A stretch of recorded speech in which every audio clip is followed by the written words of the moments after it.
जय हिंद प्यारे साथियों, कैसे हैं आप लोग। मैं आशा करता हूँ आप लोग मस्त होंगे, तंदुरुस्त होंगे और अपने पढ़ाई में एकदम व्यस्त होंगे। आज हम बात करने वाले एसएससी सीजीएल मेंस परीक्षा 2025 को लेकर, जिसका एग्ज़ाम आप लोगों ने 18 और 19 जनवरी को दे चुके हैं।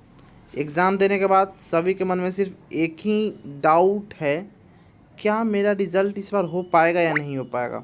सभी बच्चों के मन में सिर्फ एक ही डाउट है, क्योंकि मेंस तक पहुंच जाने के बाद सभी बच्चों के धड़कन अधिक बढ़ जाती है रिज़ल्ट को लेकर, क्योंकि लास्ट में जो छँटने का दुख होता है वो पहले छँटने से ज़्यादा और बहुत भारी होता है।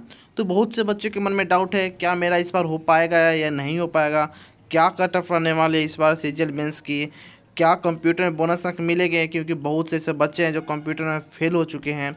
बहुत ऐसे बच्चे हैं, इसमें क्या कट ऑफ रहने वाली है, मेल का क्या जाएगा, फीमेल क्या जाएगा, और grade pay wise cut off क्या रहने वाली है, कितना नंबर रहने पर हमें कौन सा जॉब मिलेगा, किस पे लेवल का जॉब मिलने वाला है। सारा डाउट आपको हम इस वीडियो में क्लियर करने वाले हैं, तो वीडियो को शुरू से अंत तक जरूर देखिएगा और स्टेप बाय स्टेप समझने की कोशिश कीजिएगा। फिर भी कोई स्टेप समझ में ना आए तो आप कमेंट कर सकते हैं, वहाँ जवाब आपका विद इन सेकेंड दे दिया जाएगा। सबसे पहले मैं आपको बात करूँ तो इसमें टोटल 28 लाख फॉर्म भरे गए थे। मैं बात कर रहा हूँ प्री एग्ज़ाम को लेकर, जिसमें शुरुआत में 28 लाख फॉर्म भरे गए थे।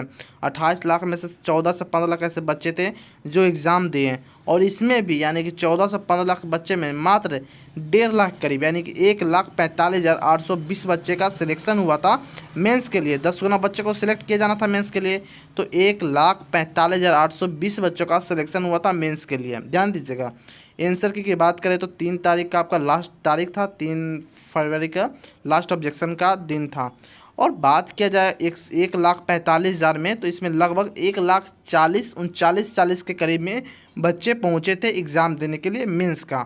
इसमें भी 5 से 6 हज़ार ऐसे बच्चे थे जो अब्सेंट थे। तो उनका कोई प्रॉब्लम हो सकता है, जैसे उनको कोई और एग्ज़ाम में कोई एग्ज़ाम क्लियर हो चुका होगा या कोई जॉब में होंगे, कोई का अदर प्रॉब्लम हो सकता है, उसमें हम इंटरफेयर नहीं करेंगे।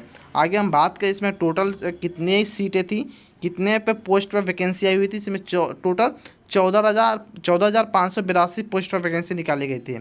यूआर में 6,183, ओबीसी में 3,721, एससी में 2,167, और एसटी की बात करेंगे तो 10,188, EWS 1,423, ESM 350, OH 158, HH 153, VH 151, और अन्य दिव्यांगजन की बात करेंगे तो 146 पोस्ट पर वैकेंसी निकाली गई थी।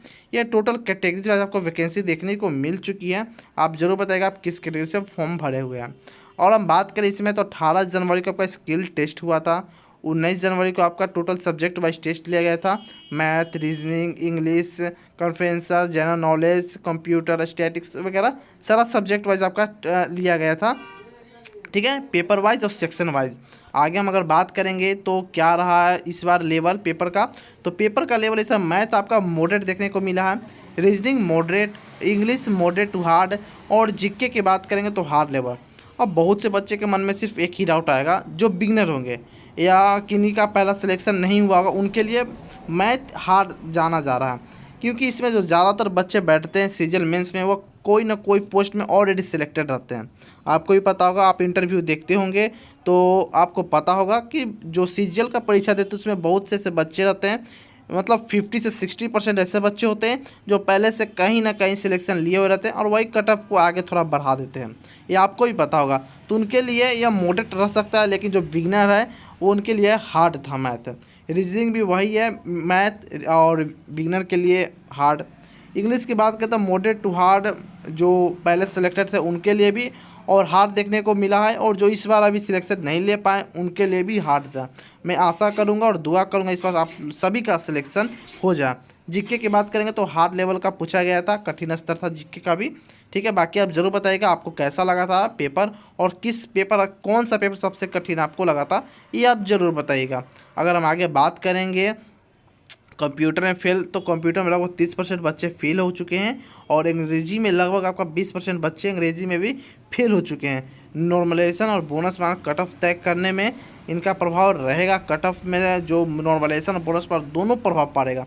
बोनस मार्क्स इसलिए क्योंकि जो कंप्यूटर में फेल हो चुके हैं शायद विभाग उनके लिए बोनस अंक दे चुके हैं, देंगे शायद, जो मतलब कि ज़्यादा अच्छे परफॉर्मेंस दिए हुए होंगे तो उनको शायद बोनस अंक मिल सकता है। ठीक है, अगर हम आगे बात करेंगे प्रमुख पद की रिक्तियाँ की हम बात करेंगे तो असिस्टेंट एएसओ यानी कि असिस्टेंट सेक्शन ऑफिसर की हम बात करेंगे तो इसमें 682 पोस्ट थी। इंस्पेक्टर ऑफ इनकम टैक्स की बात करेंगे 389, सब इंस्पेक्टर 93 जो सीबीआई में सब इंस्पेक्टर की बात कर रहे हैं, ठीक है। अब assistant section officer minister of railway में बात करेंगे तो 48, एग्जीक्यूटिव असिस्टेंट की बात करेंगे सीबीआईसी की बात करेंगे तो 183, असिस्टेंट एएसओ इंटेलिजेंस ब्यूरो में निकाली गई थी 157 पद, सब इंस्पेक्टर इन सीबी में 30 पद और सब इंस्पेक्टर एनआईए में निकाली गई थी 14 पद, ठीक है। अगर हम बात करेंगे ग्रेड पे वाले को तो 4600 ग्रेड पे में आपको कौन कौन सा जॉब देखने को मिलेगा तो एमई देखने को मिलेगा जो सबसे अच्छा माना जाता है जॉब सीजीएल में, income tax inspector, GST inspector और असिस्टेंट एनफोर्समेंट ऑफिसर और नारकोटिक्स इंस्पेक्टर आपको देखने को मिलेगा 4600 ग्रेड पे में। 4200 ग्रेड पे की बात करें तो जूनियर स्टैटिस्टिकल ऑफिसर यानी कि JSO, assistant section officer MO और बात करेंगे ऑडिटर। 2800 ग्रेड पे आपको टैक्स असिस्टेंट सीबीडीटी में, सीबीआईसी में, अवर निरीक्षक सेंट्रल नारकोटिक्स ब्यूरो और 2400 ग्रेड पर आपको सीनियर सेक्रेटरी असिस्टेंट सीएसएस आपको देखने को मिल सकती है, ठीक है। अब बात करते हैं कट ऑफ को लेकर तो कट ऑफ आपका क्या रहने वाला है तो कट ऑफ की बात करेंगे अपेक्षित यानी कि एक्सपेक्टेड कट ऑफ रहने वाली है ±2-3 से ज़्यादा आपको देखने को नहीं मिलेगी, इतना ही करीब में आपको कट ऑफ देखने को मिलेगी अंतर। 4600 ग्रेड पे की हम बात करेंगे तो यूआर में 320 से 325 अगर आप हैं तो 4600 ग्रेड पे के लिए आप एलिजिबल रहोगे। ओबीसी 310 से 315, ईडब्ल्यूएस 300 से 310, एससी की बात करेंगे 290 से 295, एसटी 280 से 285। 4600 ग्रेड पे के लिए आपका एक कट ऑफ इनफ है। अगर आप इतना कर पा रहे हो रो स्कोर या तो आप 4600 ग्रेड पे के लिए एलिजिबल रहोगे। ±2-3 भी है तो नॉर्मलाइजेशन देखने को मिलेगा तो उसमें आपका हो सकता है नंबर इक्वल कर दिया जाए और आपको 4600 ग्रेड पे का भी जॉब दे दिया जाए। आगे हम बात करेंगे 4200 ग्रेड पे का तो 4200 ग्रेड पे के जॉब के लिए आपको यूआर में 315 से 20 लाना अनिवार्य हो जाता है, ओबीसी में 310 के करीब, ईडब्ल्यूएस 290 से 295, एससी 280 से 83 और एसटी 270 से 76 के करीब में आपका जो है वो लाना अनिवार्य हो जाता है। तो आपको 4200 ग्रेड पे का भी जॉब मिल जाएगा। अगर इतना अगर बन रहा है तो 4200 ग्रेड पे के लिए आप एलिजिबल रहोगे दोस्तों। अब बात करते हैं 2800 ग्रेड पे का तो यूआर से 290 से 295, ओबीसी 280 से 285, ईडब्ल्यूएस 275 से 283, एससी 260 से 265, एसटी 255 250 से 260 के करीब में अगर आपका नंबर बन रहा है तो आप 2800 ग्रेड पे के लिए भी एलिजिबल रहोगे। यहाँ तक आपका सारा डाउट क्लियर हो चुका होगा। फिर भी कोई डाउट बच जाए, कोई आशंका कुछ भी अगर है तो आप तुरंत क्लियर कर सकते हैं, कमेंट में आप कर दीजिए कमेंट, वहाँ आपका जवाब भी दें सेकंड आपको प्रोवाइड करा दिया जाएगा। अब बात करते हैं 2400 ग्रेड पे का तो यूआर में 270 से 275, ओबीसी 265 से 70, ईडब्ल्यूएस 260 से 65, एससी 250 से 55 और एसटी की बात करेंगे 240 से 48 अगर आपका बन रहा है तो आप 2400 ग्रेड पे के लिए भी एलिजिबल हो जाओगे। ±2-3 भी है तो टेंशन नहीं लेना। जो आपको नॉर्मलाइजेशन में आपको बोला था अगर आपका अच्छा खासा अगर नॉर्मलाइजेशन देखने को मिलेगा तो आपको 2400 से 2800 ग्रेड पर का भी जॉब देखने को मिल सकता है। अगर 270 अगर बन रहा है, अगर 1-2 नंबर कम भी अगर ज़्यादा बढ़ जाए तो 290 अगर हो जाए तो आपको देखने को मिल जाएगा 2800 ग्रेड पे का भी जॉब। तो नॉर्मलाइजेशन और कुछ आपका लक भी अगर काम कर देगा, क्योंकि इसमें जो अधिकतर बच्चे रहते हैं पहले से सिलेक्टेड रहते हैं तो वह बहुत ज़्यादा कट ऑफ को हाई करने में उनका ही चांस होता है।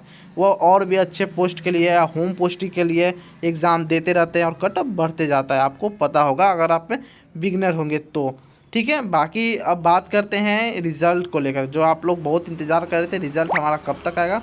तो रिज़ल्ट दोस्तों मार्च के मिड में आपको देखने को मिल सकता है।